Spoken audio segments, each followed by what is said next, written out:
कल फाइंड किया था electric field due to a line charge, infinite line charge. आज फाइंड करते हैं electric field due to a plane sheet, charge sheet, thin sheet. और ये सबसे ज्यादा एग्जाम में पूछी गई है, सबसे ज्यादा एग्जाम में यही वाली डेरिवेशन आती है। क्या?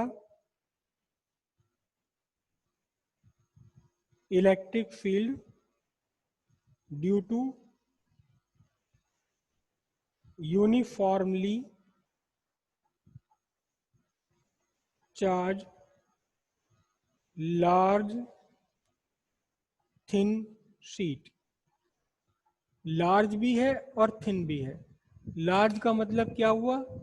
लार्ज का मीनिंग हुआ जिसका साइज आपके डिस्टेंस के साइज से बहुत बड़ा है, इसलिए हम लार्ज शीट बोलते हैं। लार्ज को कभी कभी इनफाइनाइट भी बोल देते हैं, इनफाइनाइट शीट भी कह देते हैं।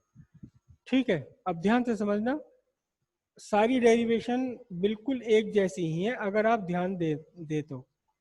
ये मैं शीट ड्रॉ कर रहा हूं यहां, ठीक है, एक कागज का सा टुकड़ा, और ऊपर मैंने इसको बनाया एक्सटेंडेड। हालांकि ये एक्सटेंडेड ऊपर नीचे चारों तरफ एक्सटेंडेड है, इधर भी एक्सटेंडेड है ये, और ये यूनिफॉर्मली चार्ज है। It is uniformly charge, correct. Sheet से परपेंडिकुलरली आर डिस्टेंस पर एक पॉइंट है पी। शीट से परपेंडिकुलरली आर डिस्टेंस पर एक पॉइंट है पी, और इस पॉइंट पी पर आपको इलेक्ट्रिक फील्ड फाइंड करना है। पॉइंट पी पर इलेक्ट्रिक फील्ड फाइंड करना है, आपको फाइंड करना है ईपी। समझ आए इतनी बात? पॉइंट पी एक पॉइंट है, आर डिस्टेंस पर है, और फिर से वही बात है कि जो आर की वैल्यू है ये R, this R is much less than size of sheet. Sheet के साइज से बहुत बहुत बहुत छोटा है ये, इसलिए हम इसे लार्ज शीट या इनफाइनाइट शीट बोलते हैं। अब देखिएगा कैसे करेंगे, ध्यान से देखिएगा। हमें क्या करना होता है, गॉस थ्योरम अप्लाई करने के लिए एक गॉसियन सरफेस ड्रॉ करनी है पॉइंट पी से होते हुए, उस पॉइंट से होते हुए जिस पॉइंट पर इलेक्ट्रिक फील्ड फाइंड करना है। पहले मैं अलग से करके दिखाता हूँ। ये आपकी शीट है, यूनिफॉर्मली चार्ज है ये, मैंने यहाँ पॉइंट पी बनाया।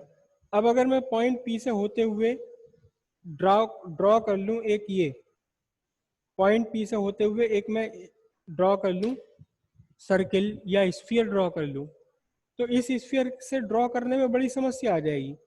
क्या?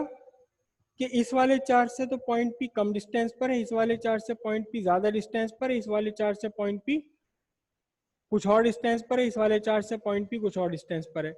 यानी कि हर एक चार्ज से जो यहाँ इलेक्ट्रिक फील्ड इंड्यूस होगा उसकी वैल्यू अलग अलग होगी, इलेक्ट्रिक फील्ड कांस्टेंट नहीं रह सकता।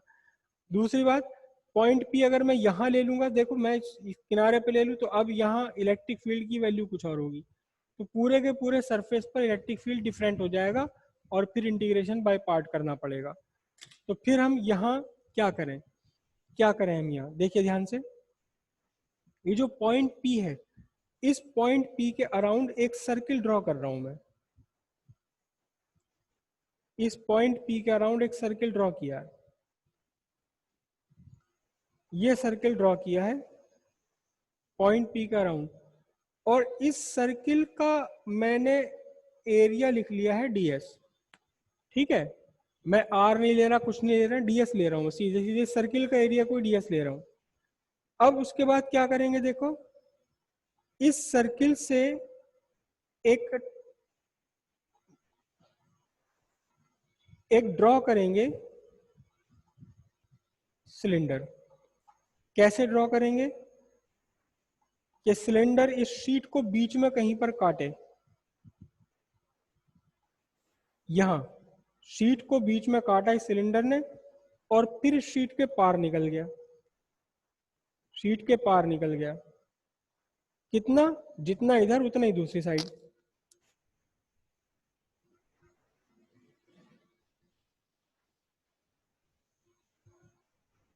ये शीट के पार निकल गया, दोनों साइड ये कितना है,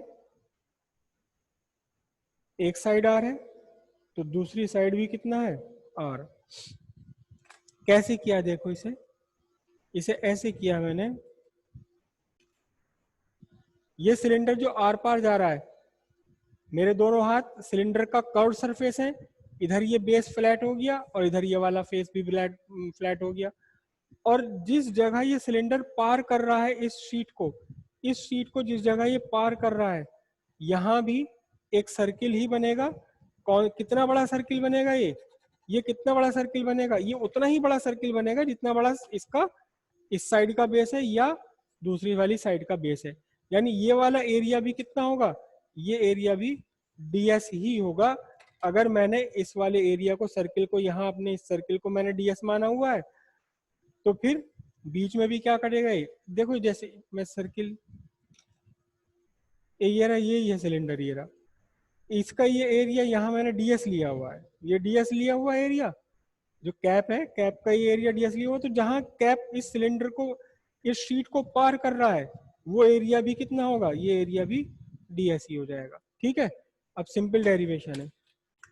तो ये शीट पर, जिस शीट को जहां ये काट के पार जा रहा है, ये वाला एरिया भी कितना है, ये एरिया भी ds है, और जो दूसरे सामने वाला वो एरिया भी कितना है, ds है। ठीक है, अब देखिए ध्यान से, तीन जगह इलेक्ट्रिक फील्ड हम ड्रॉ करते हैं।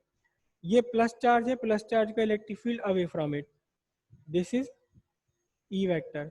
मैं सरफेस पर अगर कोई छोटा मोटा एरिया लेता हूं इसके कर्व सरफेस पर, यहां मैंने लिया, तो ध्यान से देखिए ds वेक्टर या n कैप वेक्टर बाहर की तरफ होगा, और इलेक्ट्रिक फील्ड वेक्टर कैसा है, इलेक्ट्रिक फील्ड वेक्टर ये रहा, ई वेक्टर।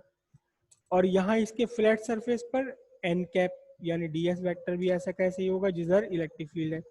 दूसरी साइड में जाकर देखते हैं हम, तो दूसरी साइड में जाकर के फिर वही कहानी बनेगी कि इलेक्ट्रिक फील्ड की डायरेक्शन और इस ds वेक्टर की डायरेक्शन दोनों के दोनों क्या है, एक ही डायरेक्शन में है।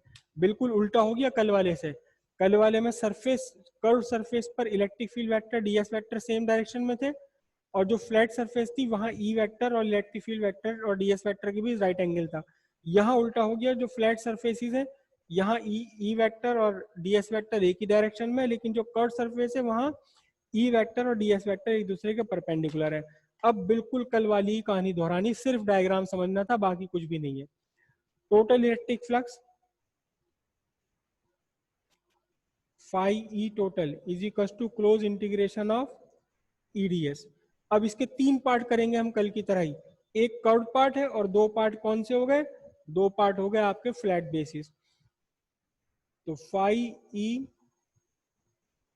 Total is equal to integration eds। मैं अब यहाँ साइन नहीं लगाऊंगा क्लोज का, क्योंकि क्लोज सरफेस को तो तोड़ रहे हैं हम। ये कौन सी आ गई, curve surface, plus integration eds, और क्योंकि दो है तो दो से मल्टीप्लाई कर दिया मैंने, क्या हो गई ये, बेस लिख देता हूं मैं इसको, करेक्ट। अब ध्यान से देखिएगा, वेक्टर लगाना भूल गया। अब यहां देखिएगा कर्व सरफेस पर दोनों के बीच में एंगल है राइट एंगल, 90 डिग्री का एंगल है। तो कर्व सरफेस पर क्या बना आपका, इंटीग्रेशन eds cos 90 हो गया, कहाँ हो गया, कर्व्ड सरफेस पर, प्लस 2 इंटू, और यहाँ देखिएगा आप फ्लैट बेस पर electric field vector ds vector दोनों एक ही डायरेक्शन में, दोनों के बीच में एंगल 0, तो ये बना आपका eds cos 0। सिंपल सी बात रह गई, कितनी रह गई, ये 90 डिग्री 0 हो गया, कितना रह गया 2eds cos 0 की वैल्यू 1 होती है। ये हो गया आपका टोटल इलेक्ट्रिक फ्लक्स मैथमेटिकली। ठीक है, अब bye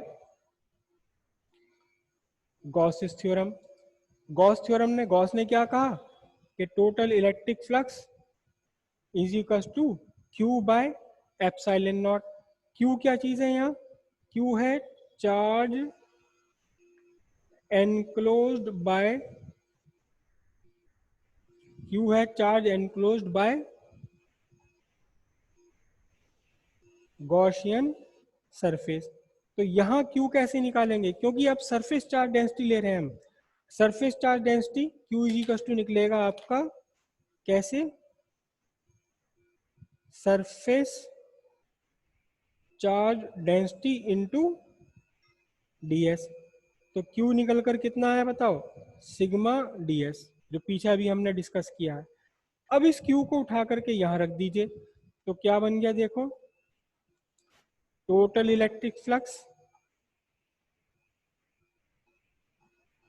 phi E total is equal to बन गया sigma ds by epsilon naught. Correct. अब ध्यान से देखिए, ये तो गॉस थ्योरम के अकॉर्डिंग है, ये वाला total electric flux Gauss theorem से, और ये वाला टोटल इलेक्ट्रिक फ्लक्स मैथमेटिकली। एक बार मैथमेटिकली फाइंड करा उस सरफेस के लिए और उसी सरफेस के लिए गॉस थ्योरम से, तो मतलब दोनों के दोनों इलेक्ट्रिक फ्लक्स सेम है। तो इस मैथमेटिकल वाले को, इस मैथमेटिकल वाले को 2EDS इज इक्वल टू, इस मैथमेटिकल वाले को किसके इक्वल रख दें, इसके इक्वल रख दें, गॉस थ्योरम वाले के equal, by epsilon naught. ds दोनों साइड से कैंसिल हो गया, क्या बचा आपका, E is equal to sigma by 2 epsilon naught newton per coulomb. और ध्यान से देखिएगा, ध्यान से देखिएगा, इस फॉर्मूले में आपका डिस्टेंस गायब हो गया, इस फॉर्मूले में डिस्टेंस गायब हो गया। मतलब क्या हुआ कि electric field intensity due to a large sheet does not depend upon the distance of point.